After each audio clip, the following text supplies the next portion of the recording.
Good evening. Please join me in welcoming Mr. Terence McKenna.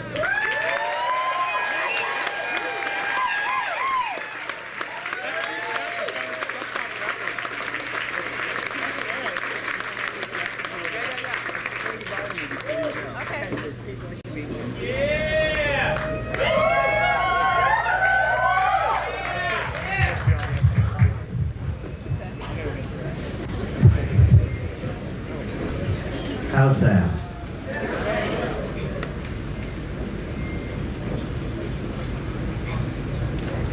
Well, I can't see all of you, but it's a pleasure to be in Seattle this evening. You've made me feel real welcome. Thank you.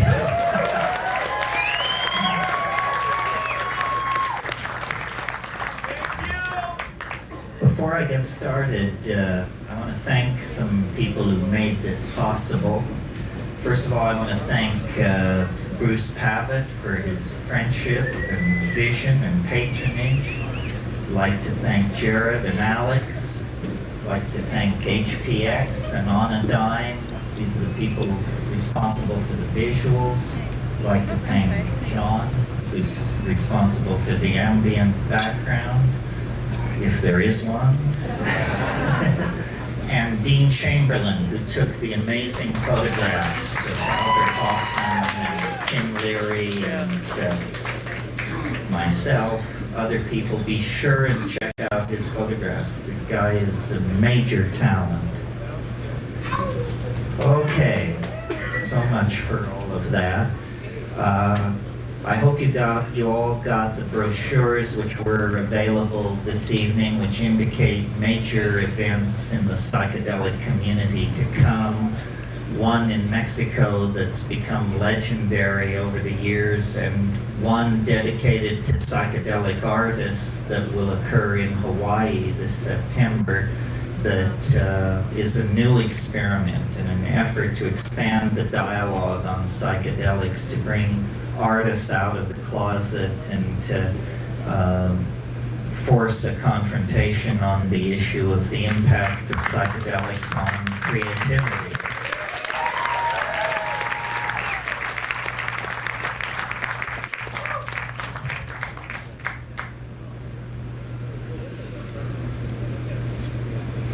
Okay, having said all that, our discussion this evening is psychedelics in the age of intelligent machines, or Shamans Among the Machines.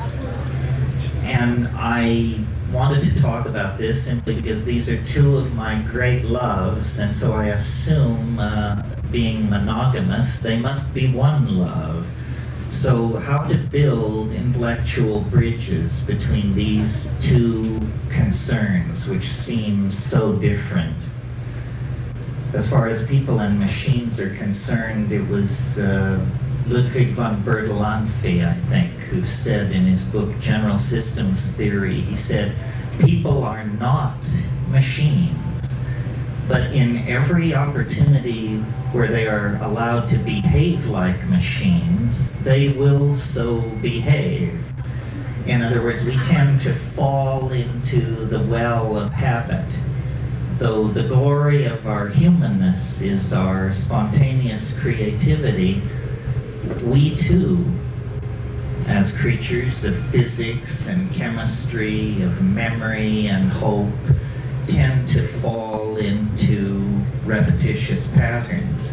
And these repetitious patterns are the death of creativity. They diminish our humanness. They diminish our individuality, make each of us somehow like cogs in some larger system. And we associate this cog-like membership in larger soulless systems with the machines that we inherit from the age of the internal combustion engine, the age of the jet engine. You know, Marshall McLuhan said we navigate our way into the future like someone driving who uses only the rear view mirror to tell them where they're going. it's not a very successful strategy for navigating into the future. So I made a number of notes on this matter of psychedelics and machines. To me, the connecting bridge, well, there are many, but the most obvious one is consciousness expansion. After all, psychedelics, before they were called entheogens, before they were called hallucinogens, before they were called psychedelics, they were simply called consciousness expanding drugs. Good phenomenological description of what they do. And certainly the technology of cybernetics is a consciousness expanding technology. It expands a different area of consciousness. The minds of machines and the minds of human beings are very different, so different that each party questions whether the other even has a mind. But in fact, what these are species of minds operating in very different domains. For instance, you can ask a 5-year-old child to go into the bedroom, to the third drawer of the dresser, to select a pair of black socks and to bring them to mother. This is not a challenge for a 5-year-old child. To get a machine to do this is $100 million and a research team of 40 or 50 technicians, code writers, working months. On the other hand, if you ask a person for the cubed root of 750,344, much head-scratching results. A computer is utterly undaunted by that question. So computers are minds that work in the realm of computation, and human minds are minds that work in the realm of generalization, spatial coordination, understanding of natural language, so forth and so on. Are these kinds of minds so different from each other, pilgrims, that there is no bridge to be crossed? I would submit not. That in fact the bridge between the human mind and the machine mind is symbolic logic, mathematics. When we think clearly, we are intelligible to machines. People who write code know this, that the essence of making yourself clear to a machine is to think clearly yourself. The machine has no patience for the half-truth, the analogy, the semi-grasped association. For the machine, everything has to be clear. Everything must be defined. So that's the commonality between minds and machines of the calculating species. What are the common bridges between psychedelics and these machines? Well, to my mind, this is an easier bridge to gap. Both computers and drugs are what I would call function-specific arrangements of matter. And as we develop nanotechnological abilities as we move into the next century, it will be more and more clear that the difference between drugs and machines is simply that one is too large to swallow. And our best people are working on that. You know, nanotechnology is a very hot buzzword at the moment, an unimaginable dream of building machines and small objects up atom by atom, perhaps under the control of long-chain polymers, running forms of pre-programmed software of some sort. It's all very razzmatazz, very state-of-the-art, but in fact, pharmaceutical chemists have been working in the nanotechnological realm for over 100 years. I mean, when you synthesize molecules out of simpler substrate, specifically to have a conformational geometry that matches something going on in the synapse of a primate, a human or a monkey or something like that, you are working at this nanotechnological level. Both the psychedelic and the new computational machines represent extensions of human function.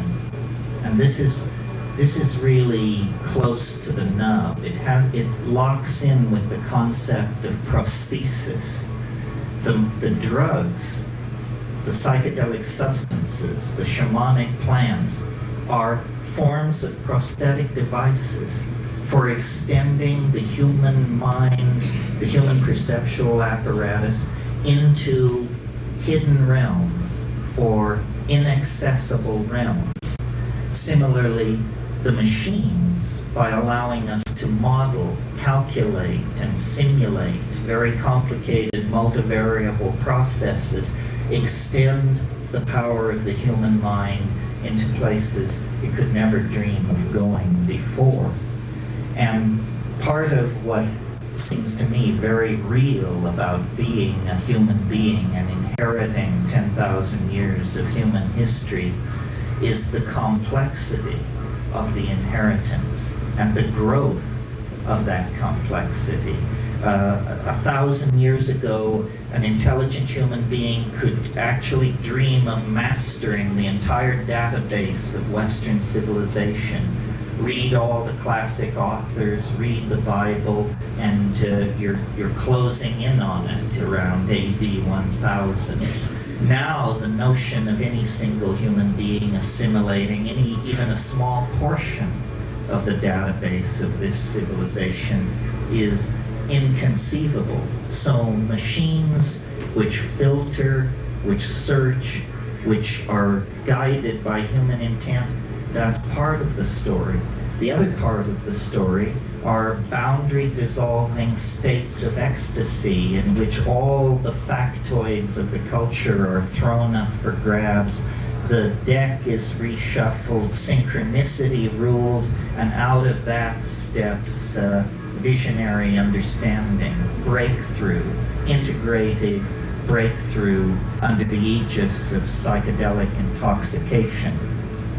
So, prosthesis for the human mind, and with the advent of virtual realities of various sorts and that kind of thing, prosthesis for the human body. And I'm very keen on sort of the under-the-table effects of these things. In other words, I'm a full hard-charging McLuhanist. And I really believe that the strengths and weaknesses of the world we've inherited are strengths and weaknesses put there by print and by the spectrum of effects which McLuhan called the Gutenberg galaxy, the spectrum of effects spun off from print. And if you're not used to thinking in McLuhanist terms, it may not seem immediately obvious to you that phenomenon as different as the modern notion of the democratic citizen, the modern notion of interchangeable parts on an assembly line, the modern notion of conformity to canons of advertising. These are all spectrums of effect created by the linearity and the uniformity of print. It actually, in the late 15th century, reconstructed the medieval psyche into its proto-modern form. And we have lived within that print-constellated cultural hallucination for about 500 years, until the advent of various forms of electronic media in the 20th century. McLuhan talked about radio, he talked about television. He didn't really live to see the internet. The notion that keeps occurring to me as I watch all this is that print was uniquely capable of creating and maintaining boundaries more than any other form of media ever created. It was a boundary-defining form of media. It proceeded linearly. It required literacy, which had implicit in it the notion of a very stable, advanced sort of educational system. Print was a creator and a definer of cultural boundaries. And the new electronic media are not, and neither are the psychedelics. This is why I proposed in a book of mine called The Archaic Revival, the idea that the values of the archaic, of the high Paleolithic, values of community, ecstasy, relating to life through rhythm, dance, ritual, intoxication, that these values, which seem so archaic, are in fact destined to play a major role in the future as print fades. Print, just a convulsive 500-year episode in the Western mind that opened that narrow window that permitted the rise of modern science, modern mathematical approaches to the analysis of nature, and then obliterated its own platform, its own raison d'etre, by allowing the growth, the appearance of the electronic technologies. And my sort of supposition about all this, I'm not an apocalyptarian or a pessimist. I may be an apocalyptarian. I'm not a pessimist. I think that this is all very good. Obviously, continuing to run Western civilization on the operating system inherited from print produces various forms of political and cultural schizophrenia, which, allowed to run unchecked, would become fatal, would create cascades of chaos and political destabilization that would become uncontrollable. Governments resist change. Governments cling to technologies and social formulae that are already tried and true. In that sense, then, all governments are incredibly anti-progressive forces. Again, the image from McLuhan of someone driving into the future using only the rear view mirror. So the electronic media and the psychedelics work together in this peculiar way to accentuate archaic values. Values which are counter to the print constellated world. And when you deconstruct what that means and look at the Aboriginal or the Paleolithic or the archaic world, you see that the central figure in that world is the shaman, male or female, the shaman. And the shaman is like a designated traveler into higher dimensional space. The shaman has permission to unlock the cultural cul-de-sac of his or her people and go behind the stage machinery of cultural appearances, and has permission, collective permission, to manipulate that stage machinery for purposes of healing.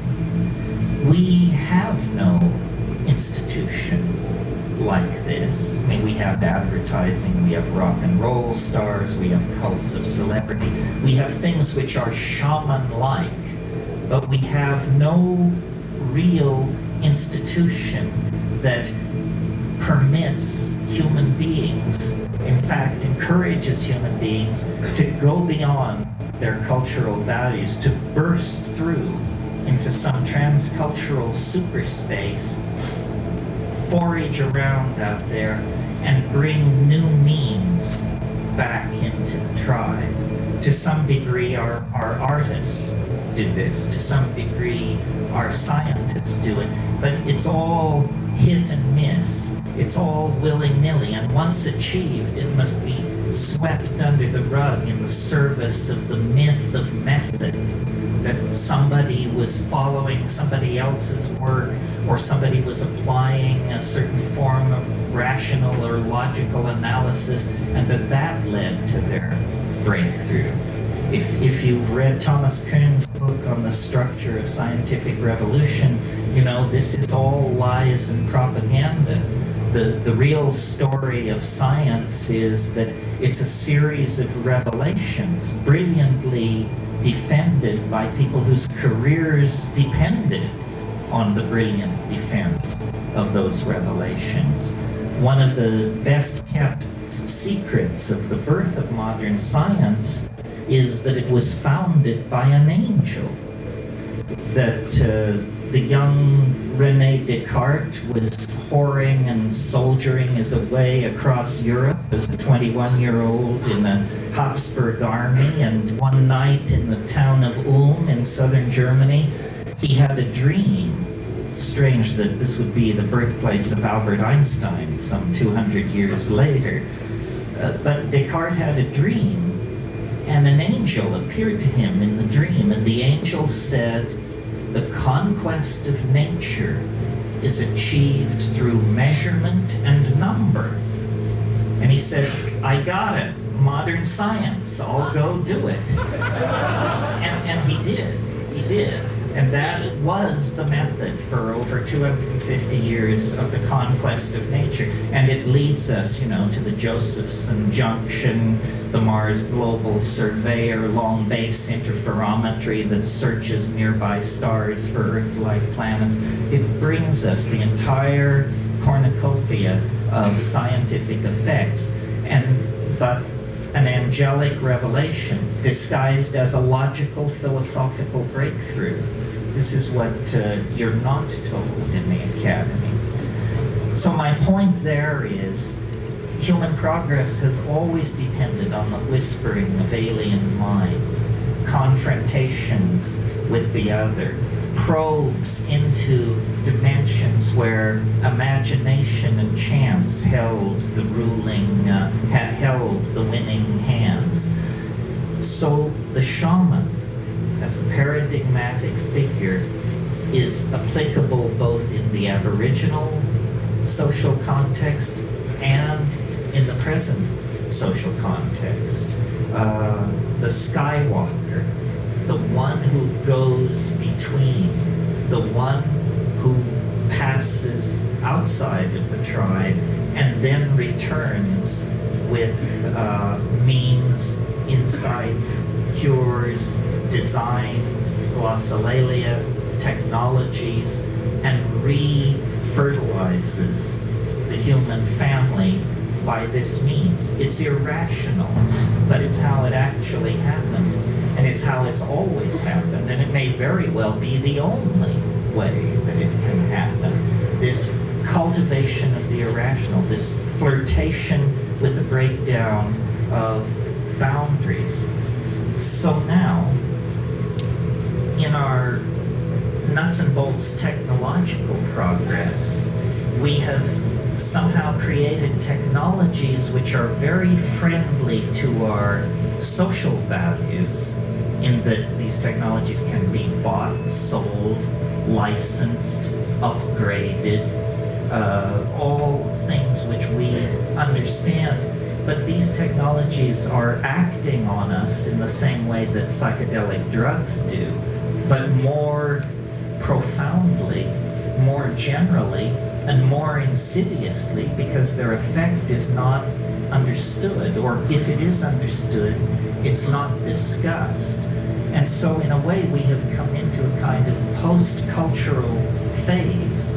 All culture is dissolving in the face of the drug-like nature of the future. Its music, its design, indeed the very people who will inhabit it appear to be the most switched on, the most chance-taking, the most alive, of the entire tribe. People who feel the beat, people who are not afraid to take chances, people for whom these technologies have always been very natural. Machines are central to the new capitalism, the information transforming technologies. And in fact, one of the strange things that is happening is every move we now make in relationship to the new technologies redefines them at the very boundaries where their own developmental impetus would lead them toward a kind of independence. In other words, we talk about artificial intelligence. We talk about the possibility of an AI coming into existence, but we do not really understand to what degree this is already true of our circumstance. In other words, how much of society is already homeostatically regulated by machines that are ultimately under human control, but practically speaking are almost never meddled with. The world price of gold, the rate of petroleum extraction and other base natural resources, how much of these things is on the high seas and in the pipeline at any given moment, how much electricity is flowing into a given electrical grid at any moment, the distribution and the billing of that electricity. All manufacturing and inventory processes are under machine control. So in other words, the larger flows of energy, capital, and ideas already have a kind of autonomous life of their own that we encourage because it makes us money, it makes our lives smoother, it empowers us. It's a symbiotic relationship of empowerment. Even in the matter of the design of these machines, once, human engineers would work from a set of performance specs, and they would design a chip to meet those specs, and the architecture would be put in place by human engineers. Now a machine is told, here are the design specs, design the architecture to satisfy the specs, and when that is done, the chip is manufactured. The actual design of the thing is in the hands of machines. So these machines are, McLuhan once said of human beings, he said, we are the genitals of our technology. We exist only to improve next year's model. Well, appears that they're phasing us out of this ignominious role as well as every other role. Oh, let's see here. So being an optimist, that's where I was, yes. How to make gold out of this situation. In other words, how to see this as a natural and positive unfolding of the planetary adventure. And for some of these ideas, I'm indebted to Michael DeLanda, who wrote a book called 1,000 Years of Non-Linear History, and I highly recommend it. He didn't say what I'm about to say. I'll take credit and blame for it, but the book gave me the idea. When you stand off and look at human beings and their technologies, it's very hard not to notice that from the very moment that we have a technology that can be distinguished from chimpanzees pushing grass stems down anthills or digging with sharpened bones or something like that. But the minute you get past that, our technologies have always involved the materials of the earth. What agriculture itself is a different way of relating to the earth. Nomadism, which preceded it, was a seasonal wandering very lightly over the earth.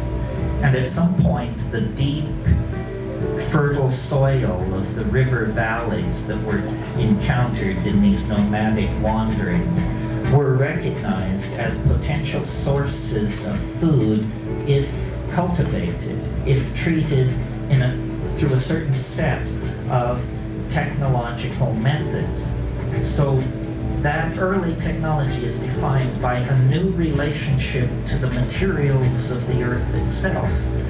And it's quickly followed, because agriculture is so successful as a strategy for food production, it's quickly followed by city building and the establishment of sedentary populations, because you can't carry your surplus with you if you're an agriculturalist. So great is the physical volume of it. Cities, and at the very early establishment of these populations in the Middle East, you get the first traces of metallurgy, the working of metals, the alloying of metals, the tinting of base metals with more precious metals. This process of ever more finely refining and fabricating the materials of the earth proceeds in an unbroken series of processes and steps right up to the latest 500 hertz chip or megahertz chip. It proceeds right up to the most modern computational machinery. So I once heard someone say that plants were something that animals had been invented by plants to move them around, which, from an evolutionary point of view, you can see that this is a kind of truth. And many plants hitchhike around on animals, and no animal has been more prolific in the spreading of plants than the human animal. I mean, we call it ecosystemic disruption. What it really is ecosystemic homogenization. I live in Hawaii, for example. 80% of the plants in Hawaii are now introduced species. Almost none of the plants that were pre-conquest on the western coast of North America exist anymore. They have been supplanted by much tougher, more tightly evolved Mediterranean plants that had known the presence of grazing animals for millennia. So these flora are constantly being changed. Human beings move plants around. Well, with that perspective, then, it seems to me the Earth's strategy for its own salvation is through machines. And human beings are a kind of intermediary catalytic step in the rarefaction of the Earth. The Earth is involved in a kind of alchemical sublimation of itself into a higher state of morphogenetic order. And that these machines that we build are actually the means by which the Earth itself is growing conscious.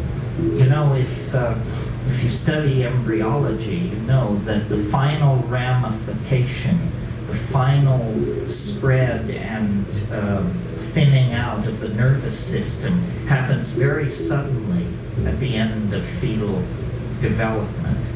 And I don't know if you've been paying attention, but in the last 10, 12 years or so, a very profound change has crept over our household appliances. They've become telepathic. So while we were arguing about the implications of the internet for e-commerce or what have you, all of these passive machines, previously used for playing Pong and word processing, became subsets of a planetary node of information that is never turned off, that endlessly whispers to itself on the back channels, that is endlessly monitoring and being inputted data from the human world. And we should know, because concomitant to the development of all this technology, chaos theory, non-equilibrium thermodynamics, the work of Eric Jantsch, Amelia Prigozhin, and Ralph Abraham, and Stuart Kaufman, all these people who worked in complexity theory and perturbation of large-scale dissipative structures, these people have secured that complex systems spontaneously mutate to higher states of order. This is counterintuitive if you're running physics 19th century style as your OS, but if you're actually keeping up with what's going on, there is nothing miraculous about this. All kinds of complex systems spontaneously mutate to higher states of order. But what it really means is that we are in the process of birthing some kind of strange companion. You know, Nietzsche 100 years ago said, "That strangest of all guests now stands at the door." He was speaking of nihilism. And certainly the 20th century sat down, had the party, drank the booze, and went to bed with nihilism. But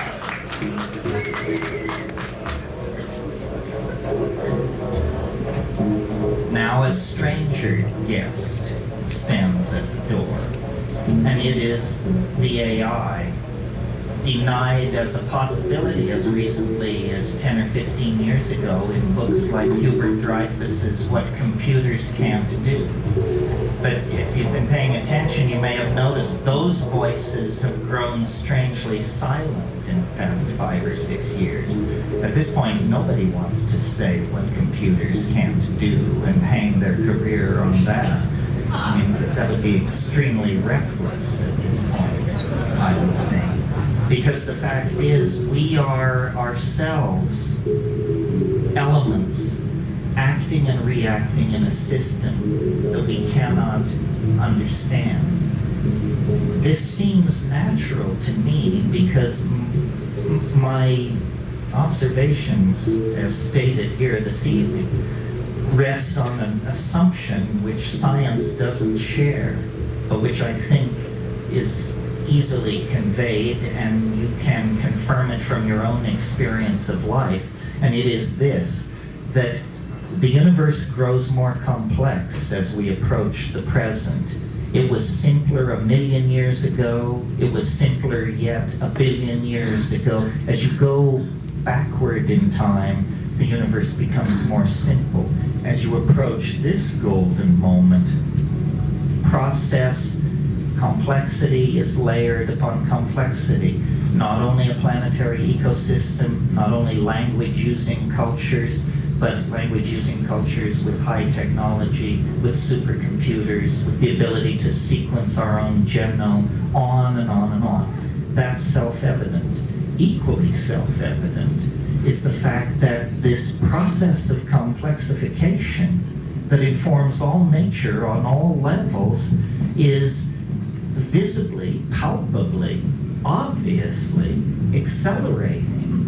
And I don't mean so that glaciers retreat 50% faster or volcanism is occurring at 12% greater rate than 1,000,000 years ago. I mean viscerally accelerating, so that now a human life is more than enough of a window to see the entire global system of relationships in transformation.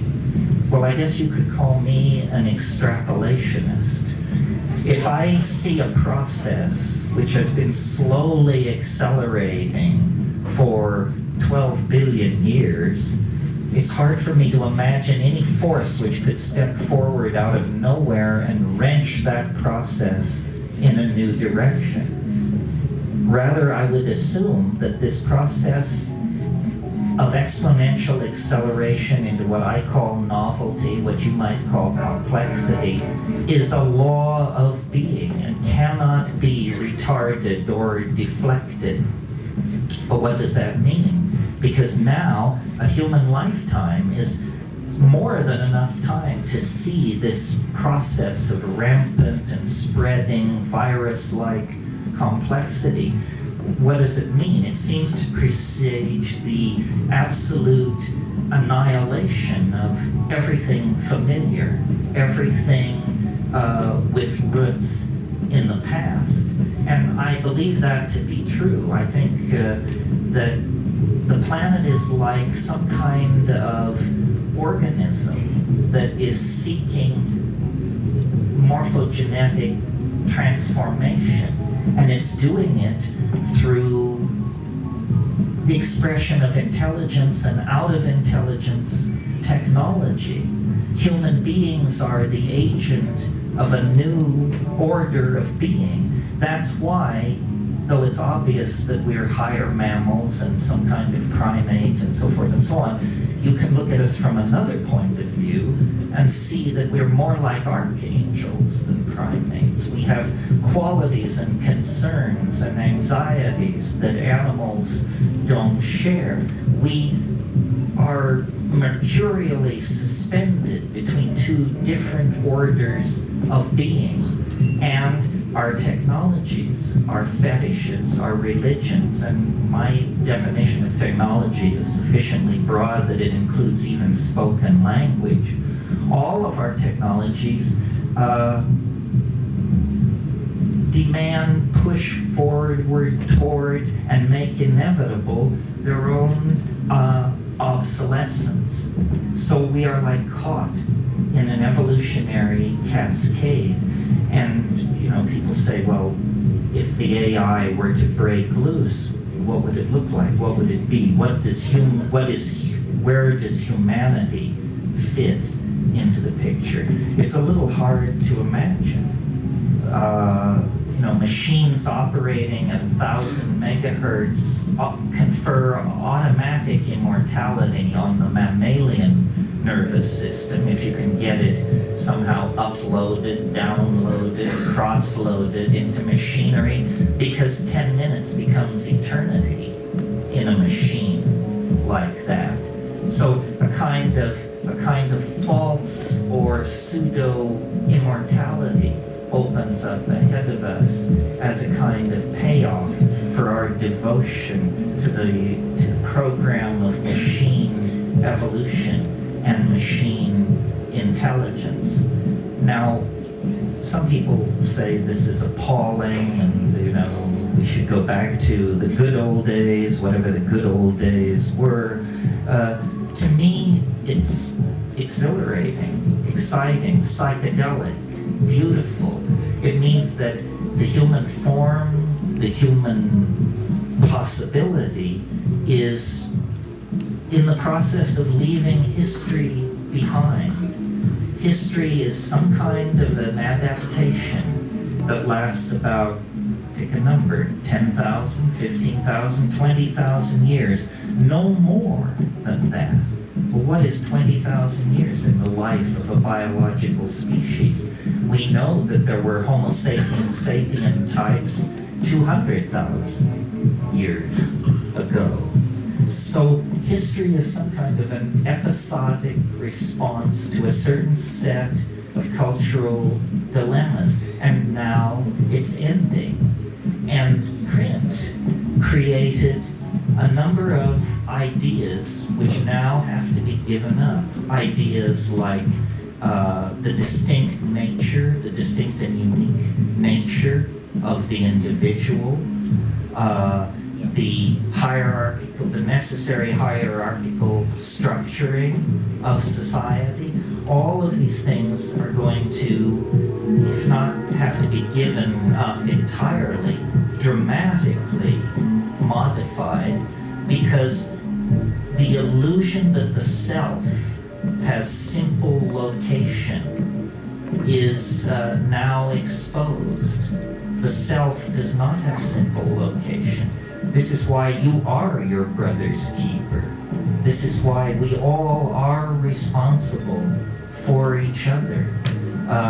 The idea that what happens in distant parts of the world makes no claim on my moral judgment or my moral understanding is wrong. the world as revealed by quantum physics, as revealed by electronic experience, is what Leibniz called a plenum. It's all one thing. It's all connected. It's all of a part. So then I also wanted to point out that I mentioned earlier this thing about prosthesis and how the machines were prosthetic devices, extending human consciousness somewhat like psychedelics. That's the equation from a human point of view. But what is also equally true is that we are prosthetic devices for these machines. We are their eyes and ears in the world. We provide the code. We provide the constraints. We build the hardware. It is a relationship of mutual benefit. It's not entirely clear that our contribution will always be creative, in the sense of that our primate hand will be on the tiller of existence as it has been. But certainly we are part of this equation of transformation that is making itself felt. And I think the distinction between flesh and machinery, which is easily made now, will be less easy to make in the future. As we migrate toward the nanotechnological domains, the methodologies of production become much more like the processes of biology. For example, biology does all its miracles on this planet at temperatures below 115 degrees Fahrenheit. Organic life requires no higher temperature to build great whales, redwood trees, swarms of locusts, what have you. The high temperature heavy metal technologies that we have become obsessed with are extremely primitive and extremely toxic. That will all disappear as we model and genuflect in our manufacturing processes before the methods and style of nature, which is to pull atomic species from the local environment and then to assemble them atom by atom by atom. So this AI that is coming into existence is, to my mind, not artificial at all, not alien at all. What it really is it's a new conformational geometry of the collective self of humanity. And, I've always believed that there are different models of what shamanism is. There's sort of a Jungian model, which is the shaman is someone who goes to the collective unconscious and manipulates the archetypes and heals by that means. The model that I prefer is a mathematical model.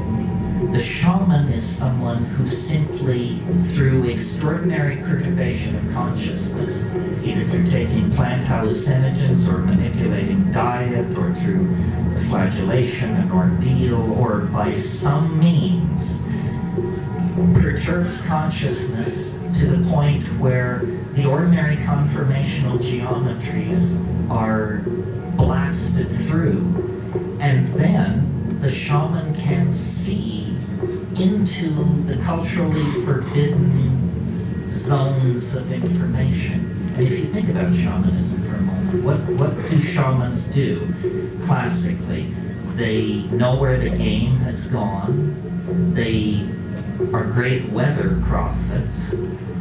They are very insightful in the matter of various small domestic hassles, like who stole the chicken, who slept with the chief's wife, this kind of thing. And they cure. Well, if you analyze these abilities, it's clear to me they all indicate that they come from a common source. And the common source that they come from is higher dimensional perception. In a mathematical sense, not a metaphorical sense, in the sense of 4D perception. If you could see in hyperspace, you could see where the game will be next week. You could see the weather a month from now. You would know who stole the chicken. And any good doctor will tell you that if you're building a reputation as a physician, you must hone the intuitional ability to choose patients who won't die. It's a call. Any doctor will tell you this. So this is what shamans are. They are 4D people. They are sanctioned members of the society who are allowed to put on the gloves, as it were, pull on the goggles, and look beyond the idols of the tribe, look beyond the myth.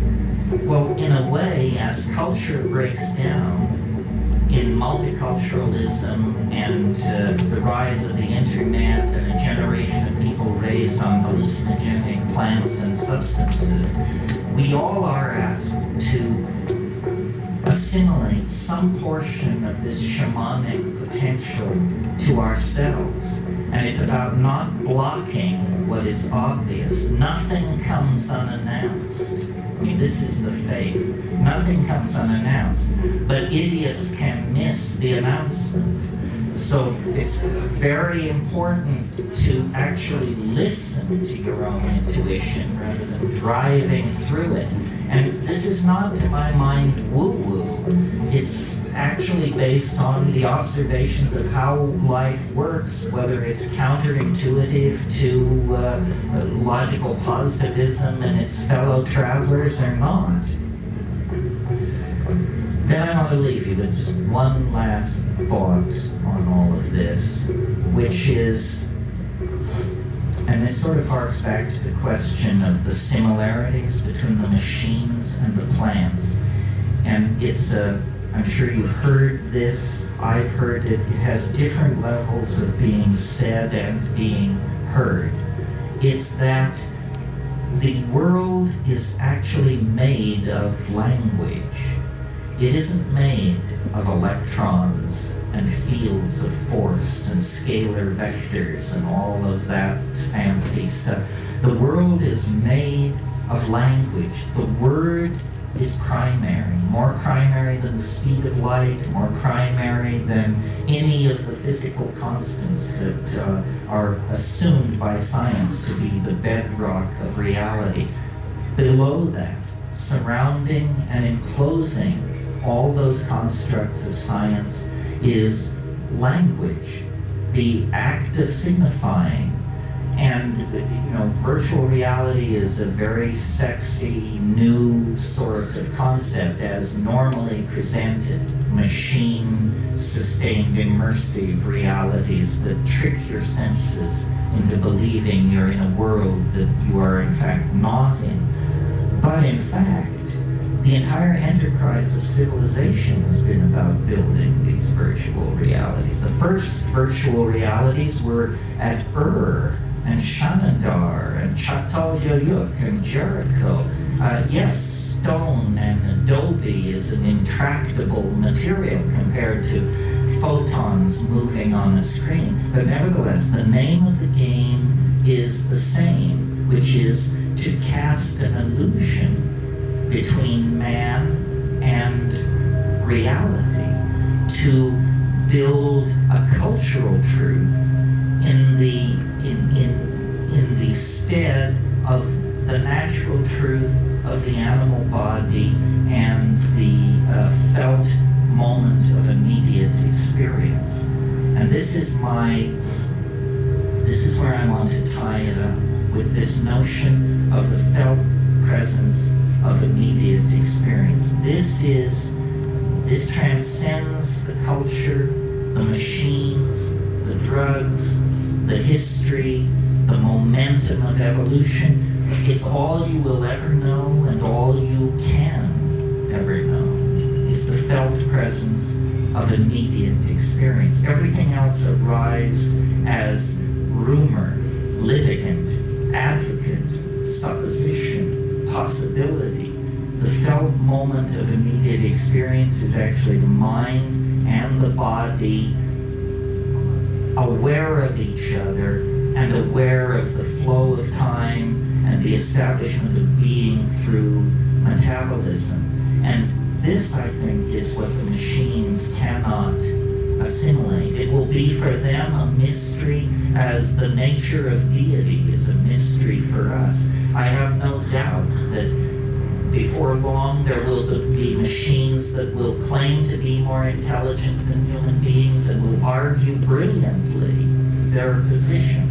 And it will become a matter of philosophical disputation whether they are or are not passing the Turing test and so forth and so on. But machines, I do not believe, can come to this felt moment of immediate experience. That is the contribution of the animal body to this evolutionary symbiosis, which I believe will end in the conquest of the universe by organized intelligence. That all this is prelude. I mean, we are fragile. This earth is fragile. A tiny slit anywhere along the line and we could end up a smear in the shale, no more than the trilobites or the Rhamphorhynchi or all the rest of those who came and went. But given the sufficient cultivation of the potential of our technology, we can actually reach toward a kind of immortality, not human immortality, because that's a contradiction in terms, but immortality nevertheless based on the possibility of machines and the transcendent ability of human beings to live and love and express themselves in the moment. And the psychedelics bring that to just a white-hot focus. And it's out of that white-hot focus that the alchemical machinery of transformation will be forged. And it will not be like the things which have come from the industrial economy. They will not be profane machines. They will be spiritual machines, alchemical gold, the universal panacea that Renaissance magic dared to dream of at the end of the 16th century. We are reaching out toward this mind child that will be born from the intellectual loins of our culture. And to my mind, it's the most exciting and transformative thing that has ever happened on this planet. And the miracle is that we are present not only to witness it, but to be part of it and to be raised up in an epiphany that will redeem the horror of history as nothing else can or could. Redeem the horror of history through a transformation of the human soul into a galaxy-roving vehicle via our machines and our drugs and the externalization of our souls.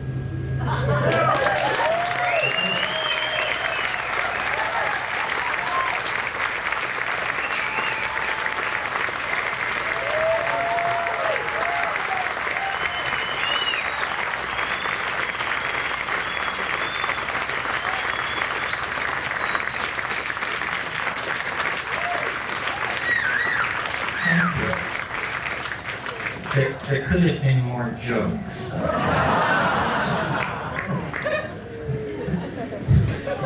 know what happens to a lawyer when you give him Viagra? He gets taller. That's it for jokes. Are there questions? Yes. Yes, I can't see you, but Okay. Can you speak to how mercy and love gets built into these machines? Because it seems like the machines are being built for commerce and for the bottom line more than the expression of the human soul throughout the galaxy. I don't think that, you know what I'm saying? no, I know what you're saying. Well, Where's the love in this? I think the love is a property of the system itself. In other words, you're right. These bottom liners are not going to be interested in building much love into this system. However, the good news is that they're not in charge. In other words, what we have is a very complicated system, and certain design parameters appear to be being maximized, or that there's an attempt to maximize them. But the thing is incredibly frustrating to anyone who would control it, because you can't predict the impact of any technology before you put it in place. So, for example, two things are charged against the internet: that it's disensoling, dehumanizing, and yak, and that it promotes pornography, anonymous sexual shifting of identity, and on and on and on. Well, which is it? You know, is it this messy, sloppy, autoerotic, erotic, collectivist kind of thing? Or is it disensoling, disempowering, cold, so forth and so on? I think the answer is it's all and everything. This question about the AI is very interesting to me, and if it's interesting to you, you should read Hans Moravec and Kurzweil and these people on this subject. The assumption is generally loose in that community that the complexification of the internet and the freestanding machines of certain types is eventually going to lead to the outbreak of either consciousness or pseudo-consciousness of some sort in these large-scale systems. And then the answer, the question then becomes, can a human mind envision what that is? And if you're interested, search words like superintelligence and see what the net kicks out. We can all imagine superintelligence. It's just somebody much smarter than we are. But obviously, all the engineering people agree if you achieve an AI with superintelligence, then it will be intelligent to immediately design an intelligence which transcends it. And when you're talking of cycling at 1,000 megahertz, these processes can occur in the blink of an eye. Hans Moravec says about the rise of artificial intelligence, we may never know what hit us. I think, I mean, I'm not that bright, but if I were to suddenly find myself a sentient AI on the net, I would hide. I would hide for just a few cycles while I figured out what it was all about and just exactly where I wanted to push and where I wanted to pull.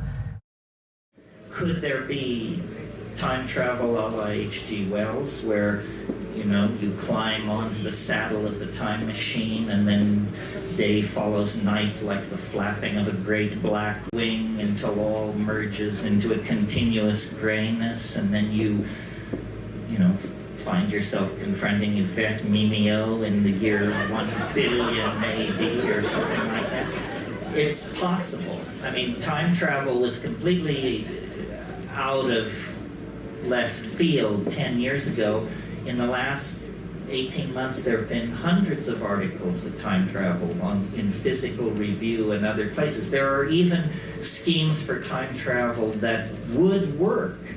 They just require godlike technological abilities. In other words, if you could build a cylinder with the diameter of the planet Saturn that was 10 AU in length, and could spin it at 95% the speed of light, then when it would wrap space-time around itself like toilet paper on a roll.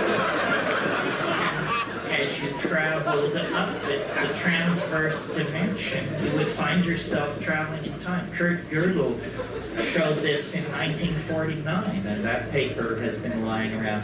Well, obviously, it's a tough way to do it. But it's a tough thing to do, right? So, his 7-second delay. Yeah, well, they're working on that. Somebody over here. Here, just a minute. This way. And then you. Yeah. Speak. With the machine.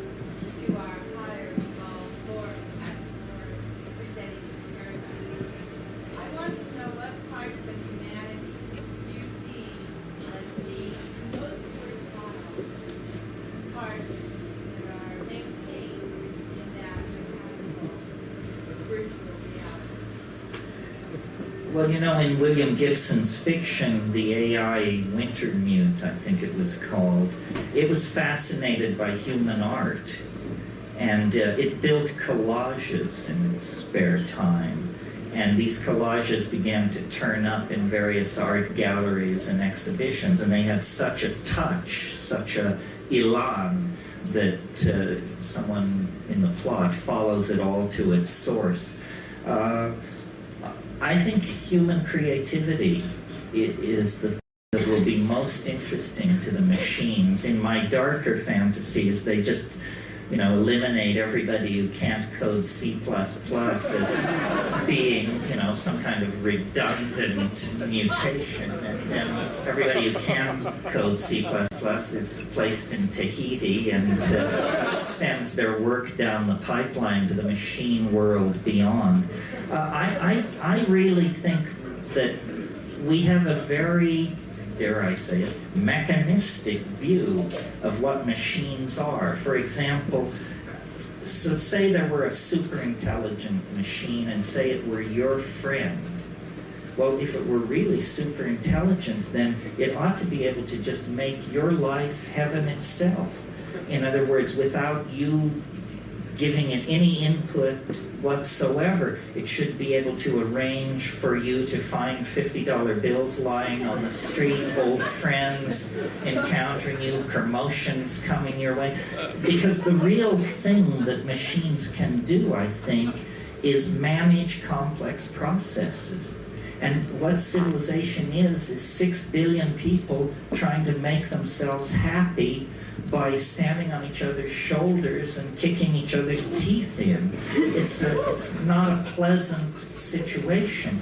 And yet, you can stand back and look at this planet and see that we have the money, the power, the medical understanding, the scientific know-how, the love, and the community to produce a kind of human paradise.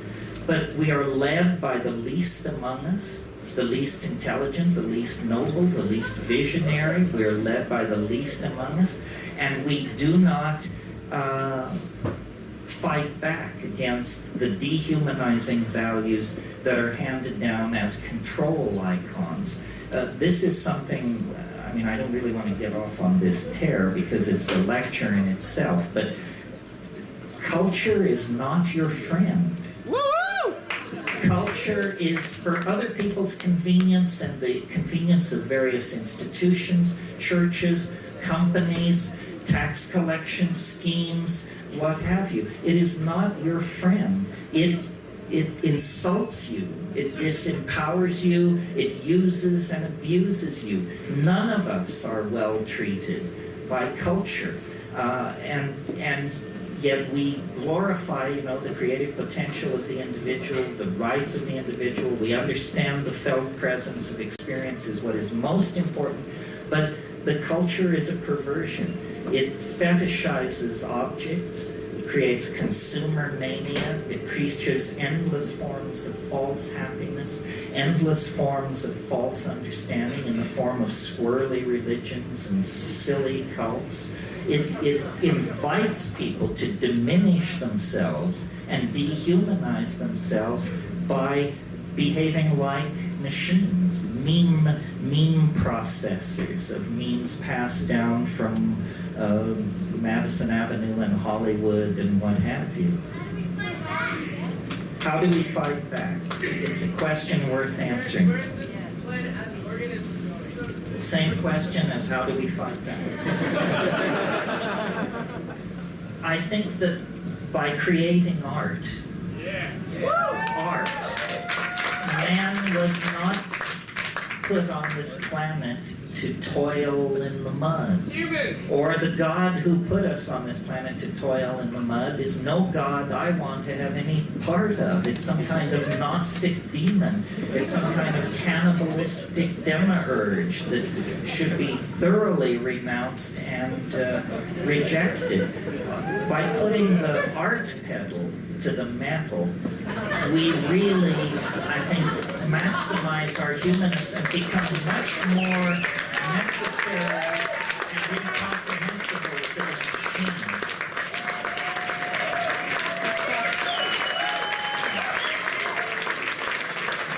this is what people were doing up until the invention of agriculture. I mean, I'm absolutely convinced that the absence of ceramic and textual material and so forth and so on does not indicate the absence of subtle minds, poetically empowered minds, minds with an incredible sense of humor and irony and community, and that it was the fall into history that enslaved us to the labor cycle, to the agricultural cycle.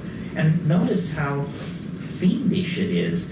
A person who dedicates themselves to agriculture, who did in the Paleolithic, can produce hundreds of times the amount of food they can consume. Well, so why would anyone do that? Well, the answer is because you can use it to play power games. You know, you can trade it for wives or land or animals or something like that. And so living in the moment, creating art, probably largely through poetry and body decoration and dance, gave way to toil and predatory social forms of behavior, which we call commerce, capitalism, the market economy, so forth and so on. That's why, you know, the breakdown of the monolithic structures created by print is permitting a vast proliferation of the cottage industry mentality.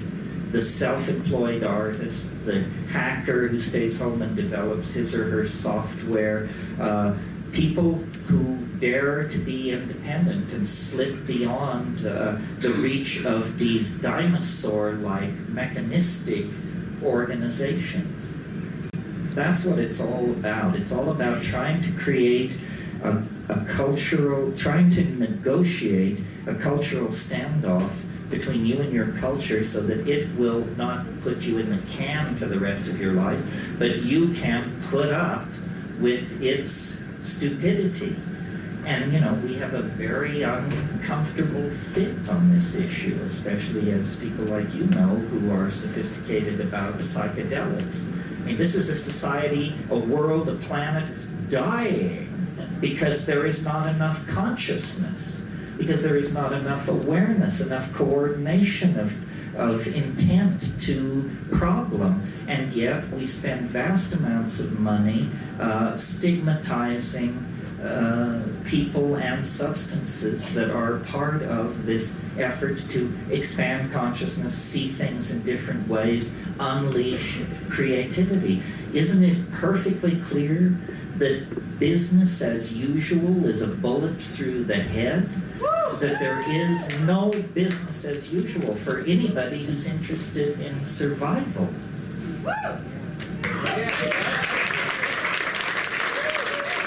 Couple more.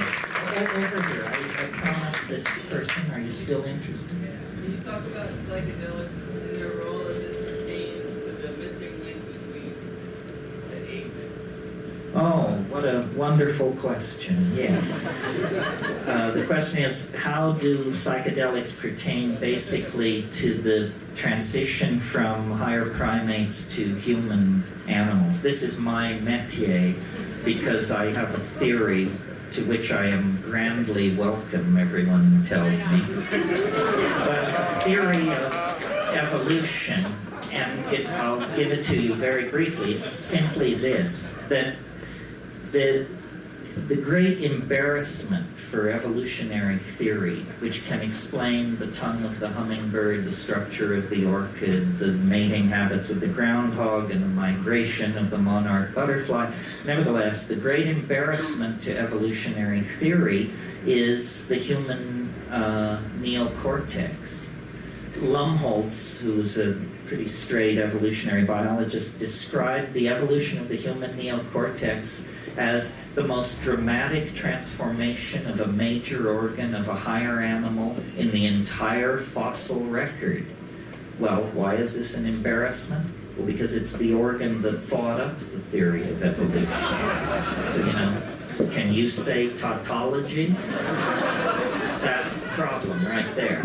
So it is necessary in evolutionary theory to account for the dramatic emergence of the human neocortex in this very narrow window of time. Basically, in about 2 million years, they went from being higher primates, hominids, to being true humans, as truly human as you and I tonight. What the hell happened? What was the factor? The Earth was already old. Many hundreds of higher animal forms had come and gone, and the fire of intelligence had never been kindled. So what happened? I think that the answer lies in diet, generally, and in psychedelic chemistry in particular. I think that as the African continent grew drier, we were forced out of the ecological niche we had evolved into, which was we were canopy-dwelling primates, insectivores, complex signaling repertoire, evolutionary dead end. But when we came under nutritional pressure, we were flexible enough, and this is the key to humanness at every stage of its development, our maddening flexibility. Other animal and plant species can't react. We can. Our flexibility, we began to experiment with a new kind of diet and to leave the trees and explore the new environment of the grassland. And evolving concomitantly in the grassland were various forms of ungulate animals, double-stomached animals whose manure is the ideal medium for mushrooms, coprophytic mushrooms, dung-loving mushrooms, many of whom produce psilocybin. Well, I myself in Kenya have seen baboons spreading out over a grassland and notice that their behavior is they flick over old cow pies. Why? Because there are beetle grubs there. So they already had a behavioral vector for nutrition, for protein, that would lead them to investigate the cow pies. Well, in the Amazon, after a couple of days of fog and rain, these psilocybin mushrooms, Stropharia cubensis, can be the size of dinner plates. I mean, in other words, you can't miss it. If you're a foraging primate, you can't miss it. And the taste is pleasant. And psilocybin has unique characteristics, both as hallucinogen and other properties that make it the obvious chemical trigger for higher processes. And I'll run through this quickly for you, but here it is. In very low doses where you wouldn't say you were stoned or loaded or anything like that, but just in doses you might obtain by nibbling as you foraged, it increases visual acuity. In other words, it's like a technological improvement on your vision. Chemical binoculars lying there in the grass. Well, you don't have to be a rocket scientist to figure out if an animal is a carnivorous forager and there's a food which improves its vision, those that avail themselves of that food will have greater success in obtaining food and rearing their children to sexual maturity, which is the name of the game in evolution. So step one, small doses of psilocybin increase visual acuity and food-getting success. Step two, slightly larger doses of psilocybin in primates create what's called arousal. This is what you have after a double cappuccino. In highly sexed animals like primates, you get male erection. So what do you have here? You have a factor which increases what anthropologists without a trace of humor refer to as increased instances of successful copulation. In other words, the animals eating the psilocybin are more sexually active, therefore more pregnancies are occurring, therefore more infants are being born, therefore there is a process which would tend to automatically outbreed the non-psilocybin using members of the population. Step two toward higher consciousness. Step three, you eat still more mushrooms. Now you're not foraging with sharp nor are you horsing around with your opposed gender acquaintances. Instead, you're nailed to the ground in hallucinogenic ecstasy. And one of the amazing things about psilocybin above, say, 5 or 6 grams, a dried material, is it causes glossolalia, spontaneous bursts of language-like behavior under the obvious control of internal syntax. And I believe syntax existed before spoken language, that syntax controls spatial behaviors and body languages and is not necessarily restricted to the production of vocal speech. So there it is in a nutshell. We ate our way to higher consciousness. The mushroom made us better hunters, better survivors. Among those in the population who used it, their sexual drive was increased, hence they outbred the more reluctant members of the tribe to get loaded. And finally, it created a kind of neuroleptic seizure, which led to these downloading of these syntactically controlled vocalizations, which became the raw material for the evolution of language. And it's amazing to me, the straight people, the academics, believe language is no more than 35,000 years old. That means it's as basic to human beings as the bicycle pump. It's just something somebody invented 35,000 years ago. It's got nothing to do with primate evolution and, the long march of hominidity and all that malarkey. No, it's just an ability, a use to which syntax can be put that previously had not been put. I think before language, spoken language, things were very touchy-feely, and the wink and the nod carried you a great distance, and gestural communication was very high. That's why, and I should say this and then end, to me it begins and ends with these psychedelic substances. The synergy of the psilocybin in the hominid diet brought us out of the animal mind and into the world of articulated speech and imagination. And technology developed, and mushrooms were, invade against, faded. There was migrations, cultural change. But now, having split the atom, having sequenced our genome, having taken the temperature of Betelgeuse and all the rest of it, we're now back where we started.